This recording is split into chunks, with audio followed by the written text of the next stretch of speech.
Hospodárska kríza doľahla aj na rozprávkových hrdinov. Snehulienka musela absolvovať rekvalifikačný kurz a dnes už lieta na metle, striga pradie na kolovrátku a smutný Šašo sa vydal hľadať prácu do sveta.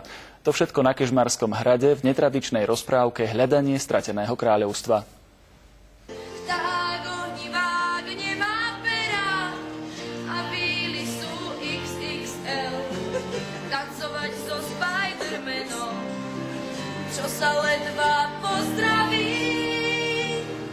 Ani rozprávkové bytosti to nemajú ľahké. Bíli z nedostatku práce stučneli a šípová Ruženka sa živí praním bielizne. Rozprávka je v kríze, tak ako aj dnešná situácia ekonomická je v kríze, tak aby sme boli trošku takí možno aktuálni.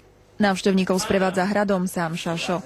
V každej miestnosti je nejaké popletené kráľovstvo, cez ktoré prechádzajú naši návštevníci a celkom na záver samozrejme ten náš Šašo tú svoju prácu, ktorú hľadá, aj nakoniec nájde.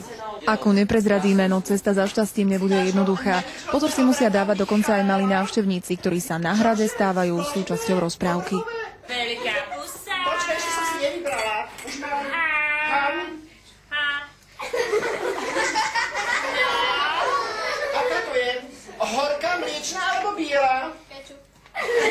Dobre sú to rozprávky. Sranda tu je. Neboli klasické a boli také smiešné, zabavné. Sledovať Šaša, ako si na Kežmarskom hrade hľadá prácu, môžete ešte do konca tohto týždňa. Ak to nestihnete, rozprávka sa do Kežmarku vráti počas Európskeho festivalu ľudových remesiel 2. júlový víkend. Ivana Vánsová, Slovenská televízia.